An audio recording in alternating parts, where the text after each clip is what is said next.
지붕을 뚫은 열심보다 시급한 일이라는 제목으로 오늘 말씀을 살펴봅니다. 제목에도 있는 것처럼 우리가 읽은 이 본문에서 유명한 것이 두 가지가 있다고 저는 생각합니다. 하나는 지붕까지 뚫었다 이거죠. 병자들이 보통 와서 고쳐달라고 하는데 들어갈 수 없으니까 심지어 지붕을 뚫고 내려갔다. 우리가 이 본문에 대한 설명을 설교 시간을 이용해서 성경 공부 시간에 많이 들었어요. 유대인들의 지붕은 뚫기가 쉽다. 그래서 참 그렇게 했다. 이 부분이 이 본문에서 되게 유명한 부분이고요. 또 한 부분은 예수께서 어느 게 쉽겠느냐, 죄사함 받았다 하는 말과 병 고치는 것 중에 어느 게 쉽겠느냐, 이게 어느 게 쉬운지 아직도 헷갈려하는 분들이 계시더라고요. 그래서 이 두 가지 내용으로 유명한 본문입니다. 이 두 가지를 중심으로 그래서 오늘 본문을 살펴보도록 하겠습니다. 첫 번째는 주님이 시급하게 보신 것이 무엇인가 하는 것을 오늘 본문을 통해서 살펴봅니다. 말씀드린 대로 지붕을 뚫는 행위로 유명한 본문이라 그랬죠. 다른 본문에 보면 네 사람이 네 기퉁이에서 달아내렸다, 지붕을 뚫고 기와를 벗기고 침상째 달아내렸다 그랬습니다. 그래서 이 본문을 가지고 우리가 보통 성경 공부를 하거나 설교를 하면 이런 정도의 열심이 있어야 된다, 난관이 있어도 뚫고 나가는 믿음이 있어야 된다, 보통 이렇게 적용합니다. 틀리지 않았습니다. 그것도 맞습니다. 천국은 침노하는 자의 것이다 그래서 그래서 침노라는 말은 요한복음의 침입이라는 뜻이에요. 그러니까 마치 천국은 그렇게 침입하는 것처럼, 남의 집에 침입하는 것처럼 열심을 가진 사람에게 천국은 열린다. 신앙은요, 여러분, 하나님께서 우리에게 은혜를 주시는 게 먼저지만 은혜를 받은 사람은 열심을 갖게 돼 있어요. 열심이라는 게 겉으로만 뜨겁다는 뜻이 아니에요. 속으로도, 겉으로는 얌전해도 속으로 열심이 있어요, 신앙에 관한. 그래서 오늘 본문은 그렇게 난관을 뚫고 나가는 믿음, 그것도 의미가 있습니다. 왜냐하면 여러분 19절 보면 무리 때문에 들어갈 수 없었다 그랬죠. 근데 그 자리를 누가 차지하고 있는가? 17절 보십시오. 이렇게 돼 있어요, 오늘 본문에. 가르치실 때 갈릴리의 각 마을과 유대와 예루살렘에서 온 바리새인과 율법 교사들이 앉았는데 그랬어요. 어디 앉았겠습니까? 집 안에 앉았겠죠. 모든 각 마을과 유대와 예루살렘에서 온 바리새인 율법 교사들, 종교 지도자들이 집안을 차지하고 앉았어요. 예수가 뭐라고 하는지 보려고 앉았단 말이죠.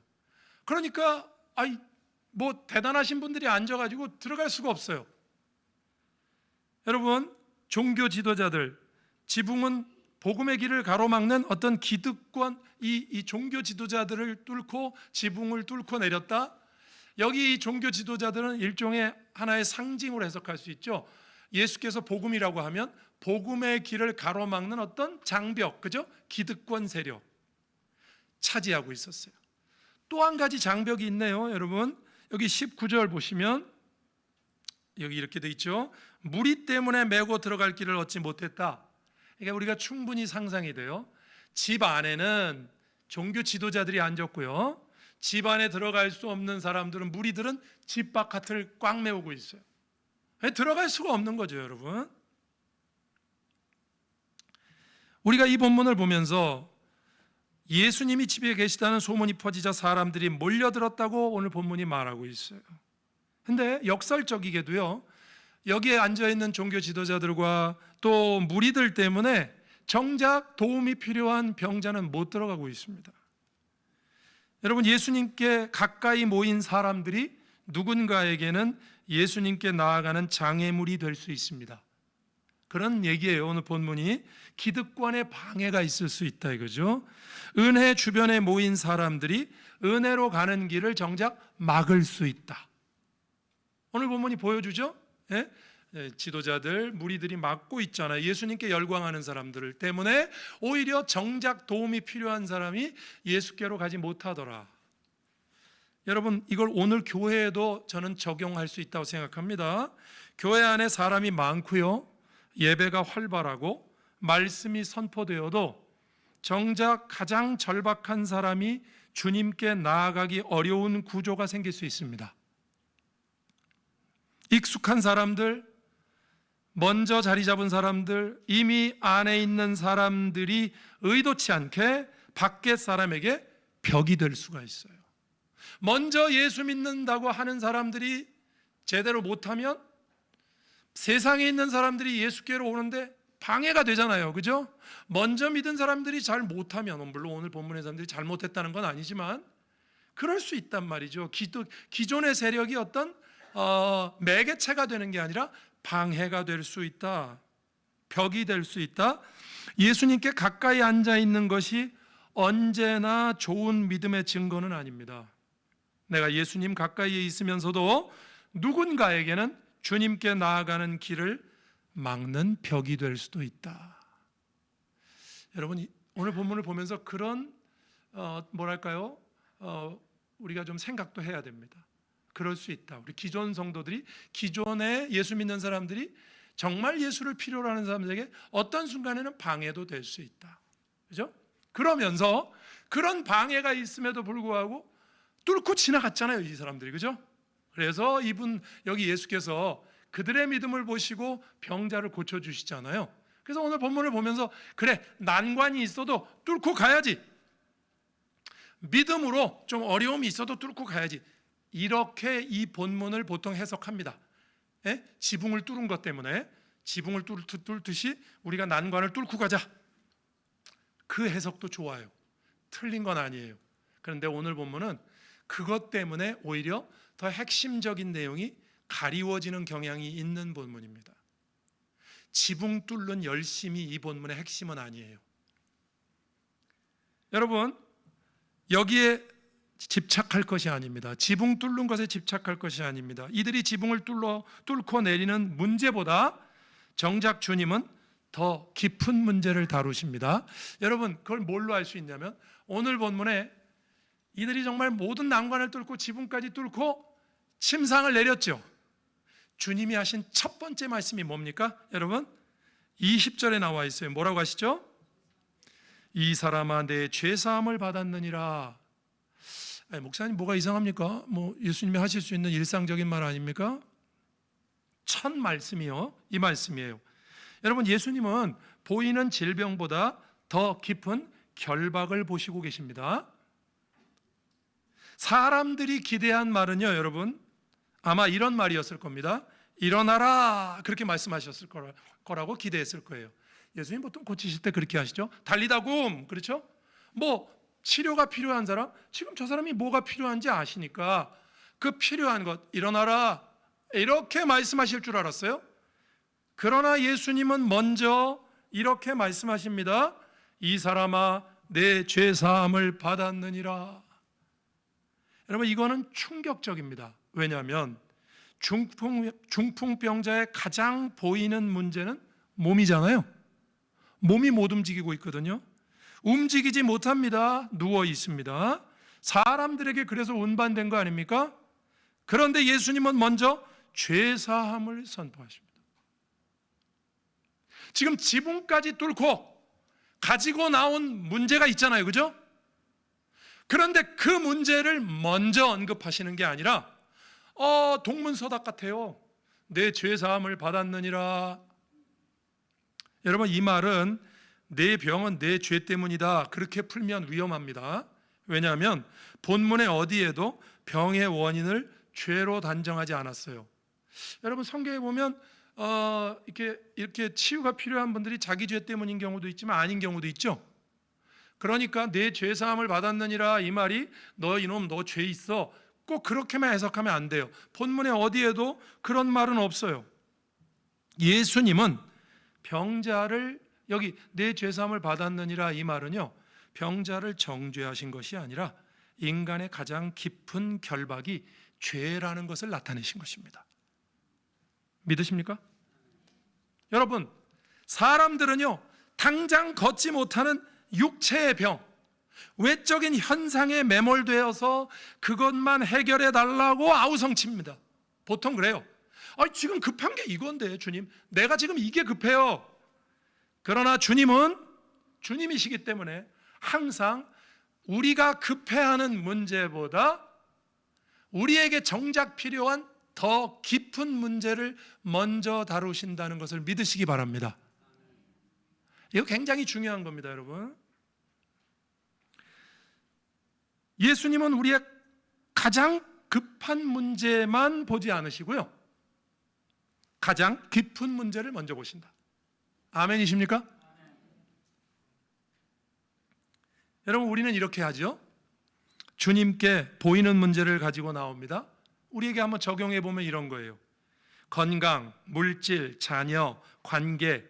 주님께 우리가 그런 걸 갖고 나가죠. 기도할 때 주님은 그것을 가볍게 여기지 않으십니다. 여러분, 우리가 지붕까지 뚫고라도 갖고 나오는 문제, 시급한 문제, 주님이 그걸 가볍게 보십니까? 가볍게 보시지 않아요. 그러나 주님은 더 깊은 것을 다루십니다. 겉으로 나타나는 문제만이 아니라 내 죄책, 하나님과의 단절, 자기 중심성, 두려움, 수치, 용서받지 못했다는 깊은 결박, 내면에 도사리고 있는 나의 진정한 깊은 문제를 먼저 보신다. 그러니까 주님이시죠, 여러분. 여러분, 예를 들면 병원에 갔는데 우리가 보통 증상 치료, 원인 치료 이런 거 있잖아요. 명의일수록 겉으로 나타나는 것만 보고 이거 이렇게 하면 되겠네, 그렇게 안 하잖아요. 명의일수록 원인을 잘 찾습니다. 뭐 감기약처럼 먹어가지고 증상만 치유되는 거 소용없잖아요. 원인이 뭔지 봐야 되잖아요. 마찬가지입니다. 주님, 저는 이게 지금 급해요. 너무 급합니다. 주님, 제가 경제적으로 급하고요, 제가 건강 문제가 급하고요, 우린 이것부터 해결해 달라고 중풍병자처럼 주님께 내밀어요. 주님은 이렇게 말씀하세요. 주님은 명의시거든요. 아니야, 너 지금 너한테 있는 진짜 문제가 뭔지 아니? 너 지금 그 문제만 해결된다고 너 문제가 해결될 것 같아? 아니야, 너의 진짜 문제는 내면에 있다. 주님은 깊은 문제를 다루십니다. 여러분, 우리의 기도는 늘 주님, 이 육체의 질병을 고쳐주세요, 통장을 채워주세요, 이 문제를 해결해 주세요 라는 현상 처방에만 우리가 늘 몰두하죠.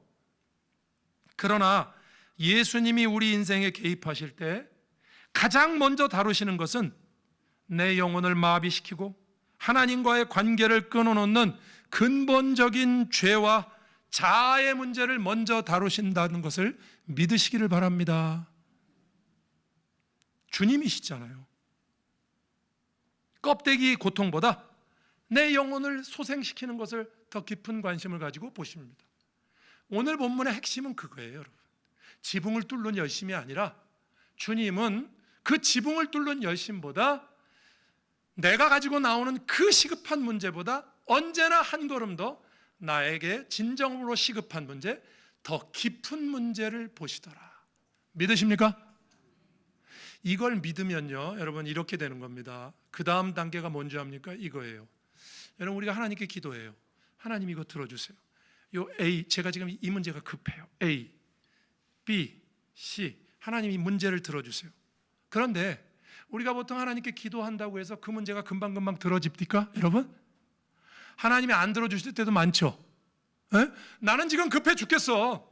하나님, 이거 빨리 이거 해결돼야 돼요. 그리고 하나님 앞에 기도하는데 지붕을 뚫고 나올 문제처럼 시급하게 갖고 나왔는데 하나님이 응답 안 하시는 것 같고 더딘 것 같아요. 그럴 때 우리가 절망스럽잖아요. 절망하지 말라고요. 여러분, 우리 하나님께 우리가 간절히 기도했지만 그것이 당장 이루어지지 않아도 그 이루어지지 않은 것에 대해서 너무 일희일비하시지 마시기를 바랍니다. 왜 그렇죠? 왠지는 알아야죠. 왜 그렇죠? 내가 기도하는 게 안 이루어졌어요. 그래도 왜 절망하지 말아야 됩니까? 왜요? 하나님이 더 깊은 문제를 다루고 계시니까. 나는 지금 이 문제가 급한데 주님은 아니야, 지금 그게 너한테 급한 게 아니다. 너는 지금 다른 게 급해. 나의 깊은 문제를 다루고 계시기 때문에 지금 당장 내 눈앞에 있는 문제가 더디되는 것처럼 보이는 것입니다. 믿으십니까, 여러분? 우리가 이런 것을 알고 있어야 돼요. 본문은 여러분, 신앙에 있어서 인간의 열심을 다루는 것이 초점이 아닙니다.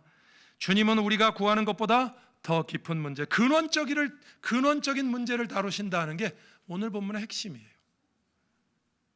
내가 무언가를 구하여 이루어지지 않을 때 안 이루어진 것이 아니라 주님은 그 문제와 연관된 더 시급한 문제를 다루고 계시다. 이렇게 믿으실 수 있기를 주의 이름으로 축원합니다.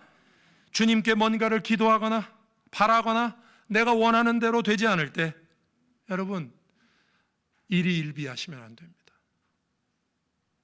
하나님은 나의 더 깊은 문제를 다루고 계시다. 주님이시잖아요. 주님은 명의시거든요. 예? 주님은 내 진짜 문제가 뭔지 알거든요. 여러분 세상에서도요, 저도 그런 경험한 적이 있는데 제가 기침이 한 7개월 정도인가 끝이지 않았던 적이 있었어요. 그래서 병원을 갔는데 병원 가는 데마다 못 고치더라니까요. 근데 어디 제가 병원 얘기는 안 하겠습니다. 그럼 그 병원을 몰려갈 수도 있으니까 어떤 병원을 갔는데 기침이 치는데 가는 병원마다 제 가슴만 다 찍고 막 이러던데 그 병원 갔더니 제 얼굴을 딱 찍더라고요. 왜 얼굴을 찍지? 그랬더니 처방이 이겁니다. 당신 이 감기가 오래돼서 축농증이 돼서 축농증 때문에 기침이 멈추지 않는 겁니다. 그 병원에서 그걸 찾아내서 한 달 약 먹고 나왔어요. 이런 게 명의 아닙니까? 예? 진짜를 찾아내야죠. 우리 주님 그러신 분이에요. 주님은 보이는 병보다 더 깊은 결박을 보셨습니다. 여러분 우리의 문제를 주님 앞에 내려놓을 때 오해하지 마시기 바랍니다. 우리가 구하는 것보다 더 급한 문제가 있을 수 있어요. 그래서 주님의 응답이 더디거나 느리거나 또 되지 않을 때 낙심하지 마시고 이렇게 생각하시라고요. 주님이 더 깊은 문제를 다루고 계시다. 믿으십니까?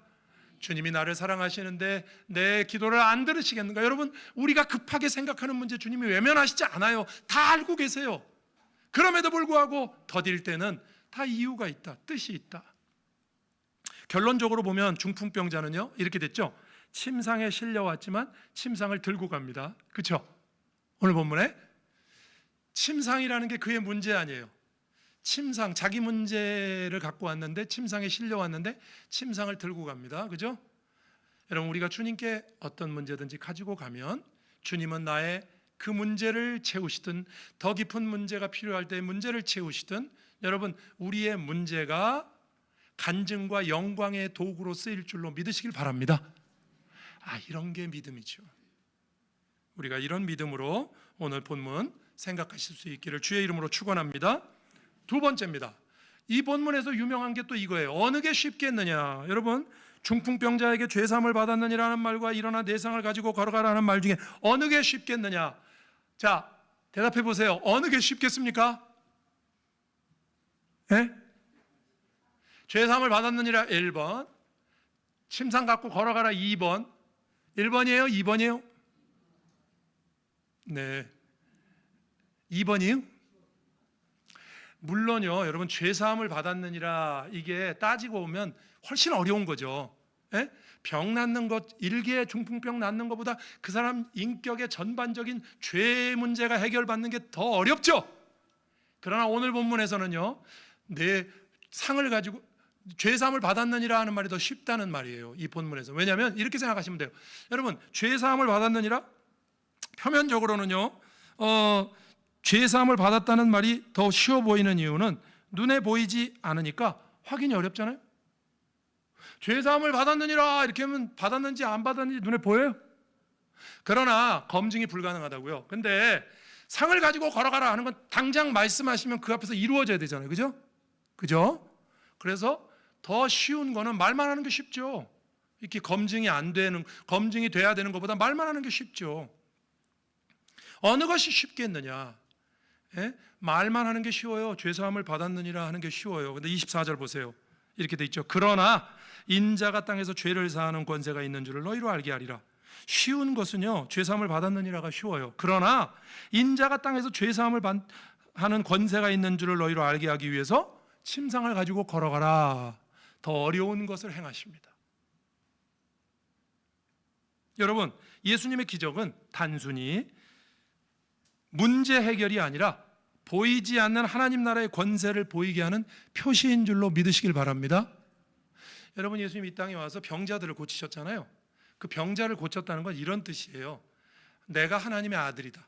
내가 메시아다.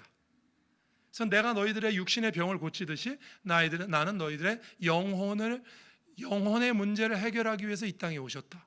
믿으십니까? 그래서 주님이 병자들 고치다 나중에는 자기 몸을 들여서 우리 영혼을 고치셨잖아요. 그 사실은요, 우리의 죄를 사하는 문제가 더 어렵죠. 그러나 오늘 본문에서는 사람들 수준에서 보면요, 상을 들고 걸어가라, 이게 훨씬 어렵죠. 말로 하는 것보다. 말이 아니라 이건 증명이 돼야 되는 건데, 그러나 주님 말씀하세요. 인자가 죄 사하는 권세가 있는 것을 보여주기 위해서 너희들에게 이 일을 행한다. 여러분, 겉으로 나타난 것은요, 주님의 은혜의 증거인 줄로 믿으시길 바랍니다. 겉으로 나타난 치유는 목적이라기보다는 예수님이 누구이신가를 드러내는 것입니다. 믿으십니까? 나타난 현상은 예수님이 하나님의 아들이라는 증거라고요.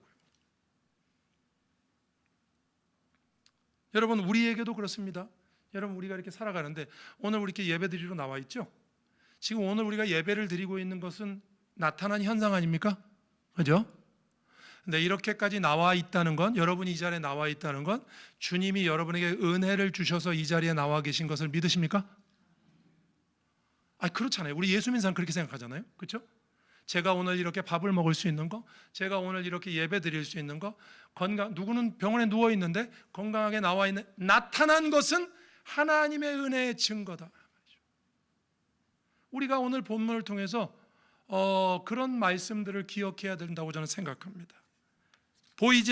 나타난 것은 보이지 않는 것의 증거다. 오늘 제가 여러분에게 묻습니다. 여러분의 삶에 일어나는 작은 회복과 일상이 기적이잖아요. 일상의 기적들을 통해서 내 영혼을 살리신 그분의 보이지 않는 사랑을 발견하고 계십니까, 여러분? 계십니까? 이걸 발견한 성도들은요, 일상 속에서 자그마한 것도 너무 하나님, 제가 오늘 이렇게 할 수 있는 건 하나님 은혜 때문이에요. 보이는 것은 보이지 않는 것 때문에 일어난 거예요. 믿으십니까? 오늘 이렇게 우리가 예배 드리는 것은 하나님의 은혜의 결과임을 믿으십니까?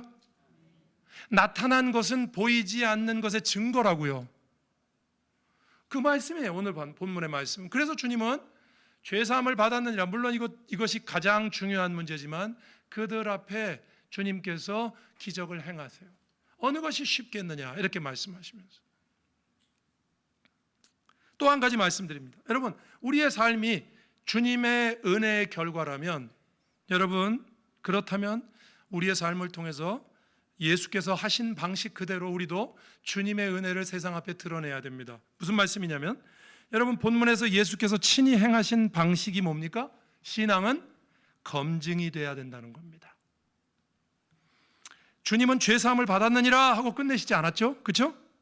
더 쉬운 거라 그랬죠. 그게 말로만 하는 거니까. 그러나 친히 능력을 보여주십니다. 증거를 보여주셨어요. 죄사함을 받았다는 증거를 육체의 치유로 보여주셨어요. 여기서 여러분, 우리 신앙의 중요한 문제를 다루고 계세요. 예수님조차도 어떻게 하셨죠? 여러분, 예수님이니까 이렇게 하셔도 돼요. 내 죄사함 받았느니라. 사람들이 옆에서 의심하든 말든 내 죄사함을 받았느니라. 그리고 진짜로 그 사람, 주님이 말씀하시면 죄사함을 받은 거니까 죄사함을 받았느니라 하고 끝내셔도 돼요. 그죠? 근데 주님 그렇게 끝내시지 않았어요. 그 말이 확실하다는 것을 검증하셨죠. 어떻게? 상을 가지고 걸어가라. 드러나는 것을 통해서 보이지 않는 것을 검증하셨어요. 여러분, 여기서 우리가 깨닫는 건 이겁니다. 신앙은 검증이 돼야 돼요. 여러분, 하나님을 믿는다고 말하는 건 쉽습니다. 그렇죠? 검증이 불가능하잖아요. 제가 여러분 앞에 이렇게 한단 말이죠. 여러분, 하나님 살아계세요. 저는 하나님 믿어요. 하나님을 위해서 뭐든지 할 수 있어요. 이렇게 제가 말을 합니다. 증거가 있어요? 검증이 되냐고요. 여러분, 제 마음을 들여다보실 수 있습니까? 엑스레이 찍으면 알 수 있어요? 모르잖아요. 말로만 하는 거는 증명이 안 돼요. 그러면 뭘로 해야 될까요? 예수께서 말로만 하셨어요? 예수님도 검증하셨어요. 오늘 본문을 통해서 주님이 우리에게 신앙이라는 것이 어떤 싸움인가를 보여주세요. 신앙은 검증이 돼야 돼요. 뭘로 검증이 돼야 됩니까? 우리도 예수님처럼 여러분 손 한번 탁 튕기면 여기 이렇게 별이 하나 나타나고 그렇게 되면 좋겠죠. 근데 우리는 그렇게 할 수가 없잖아요. 그죠? 예전에 어떤 사람이 저를 굉장히 괴롭히는 사람이 있었어요. 뭐라고 하냐면, 하나님을 한 번만 보여줘라. 네? 그럼 내가 교회 나갈게. 그렇게 전도를 해도 그 말만 해요. 그래서 제가 이런 기도를 한 적이 있어요. 하나님, 저 인간 꿈속에 한 번만 나타나면 안 됩니까? 한 번만 나타나 주세요. 하나님, 나타나서 얘 이놈아, 내가 살아있다, 한 말씀만 해주세요 하나님. 근데 하나님이 절대 그렇게 안 하시더라고요. 방법이 없잖아요. 방법이, 내 신앙을 검증할 방법이 없잖아요. 우리가 예수님도 아니고. 그러나 여러분, 오늘 본문은 이런 거예요. 신앙은 검증이 돼야 된다. 저도 그렇고 여러분도 그렇고 다 불편한 말이지만 제가 이렇게 한번 물어볼게요. 여러분을 보면서 세상 사람들 누군가는, 다 그럴 수는 없을 거예요. 그러나 여러분을 보면서 세상 사람 누군가는 저 사람을 보니까 하나님 살아계신다, 여러분, 그렇게 말하는 사람이 있어야 됩니다. 검증이 돼야 돼요. 뭘로? 삶으로. 내 삶으로. 우리가 주님을 사랑합니다 말하는데 그 말을 증명할 방법이 없잖아요. 뭘로 증명하시겠어요? 예수님처럼 기적을 못 나타낸다니까요. 우리의 삶으로 증명하셔야 됩니다. 여러분, 우리가 지금 이렇게 나타난 게 다 하나님의 은혜의 결과라면요, 그러면 이 은혜의 결과가 정말 하나님으로부터 왔다는 걸 증명을 해야 돼요. 뭘로? 우리 삶으로. 각자 스스로 한번 이렇게 생각해 보시기 바랍니다. 누군가는 나를 볼 때, 또 나는 세상 속에서 과연 내 삶을 통해서 주님과 신앙이 진짜라는 것이 증명이 되고 있는가? 한번 물어보시기 바랍니다. 오늘 어느 것이 쉽겠느냐, 이 말씀 속에는 우리 신앙이 검증이 돼야 된다는 말씀이 들어있는 거예요. 말씀을 정리하겠습니다. 여러분, 오늘 말씀은요, 지붕을 뚫고 왔다, 뭐 이런 게 핵심 아니에요. 주님은 우리가 생각하는 문제보다 더 깊은 문제를 다루신다. 그러니 우리가 주님께 구할 때 그것이 더딜지라도 너무 걱정하거나 일희일비하지 말라는 말씀이고요, 우리의 깊은 문제를 다루신다, 주님은. 두 번째로, 어느 것이 쉽겠느냐, 나타난 것들은, 주님께서 이 어느 것이 쉽겠느냐 이 말씀과 이 기적을 통해서 나타난 것은 주님이 누구이시고 주님이 어떤 분이신가 하는 걸 드러낸 결과다. 그죠? 그래서 우리의 삶은 주님의 은혜의 결과다. 믿으십니까? 그럼 은혜의 결과라면요, 우린 늘 기뻐해야죠. 기뻐하고 우리가 기뻐하는 우리의 삶의 모습을 통해서 세상 앞에 우리 신앙을 증명하셔야 돼요. 저 사람을 보니까 하나님 살아있다. 저분을 보니까 저 뭔가 있다, 저기. 이렇게 돼야 됩니다. 그렇게 되실 수 있길 주의 이름으로 축원합니다. 기도하겠습니다. 오늘 말씀 생각하면서 하나님, 우리의 더 시급한 문제를 다루심을 믿고 주님, 우리가 믿음으로 지치지 않고 걸어가게 해주시고, 또 하나님, 우리의 신앙이 주님께서 보여주신 방식 그대로 세상 앞에 검증이 되는 신앙이 되게 해달라고 함께 기도하겠습니다. 하나님, 감사합니다. 오늘도 주님 앞에 나와 예배하며 믿음으로 서게 하시니 감사합니다. 저희들은 부족합니다. 주님, 저희가 구할 바를 알지 못하고 기도할지라도 저희들의 더 근원적인 부분을 늘 치료해 주시니 감사합니다. 그렇게 믿고 기도하고 낙심치 않게 하시며, 또한 아버지 하나님, 주님께서 우리에게 은혜 주셔서 우리 앞에 나타난 문제들은, 결과는 주님이 계시기에 나타난 것들이고 때문에 하나님, 우리가 감사하며 우리의 신앙이 우리 주님처럼 세상 앞에 보여지는 것으로도 검증할 수 있는 신앙이 될 수 있도록 인도해 주옵소서. 하나님 아버지, 감사합니다. 믿음으로 서게 하시고 우리가 무엇을 구하든 더 깊은 문제, 근원적인 부분을 다루어 주시는 주님을 보며 저희들이 너무 다급해하지 않게, 낙심하지 않게 도우시며, 주님, 나타난 일들은 주님이 누구이신가를 보여주는 주님의 은혜로 말미암는 일인 것을 기억한다면, 하나님, 우리의 삶을 통해서, 우리의 나타난 삶을 통하여 주님의 은혜를 증거하고 주님의 살아계심을 증거하고 우리 신앙을 검증하는 그런 귀한 성도들 다 되게 해 주옵소서. 예수님 이름으로 기도드립니다. 아멘.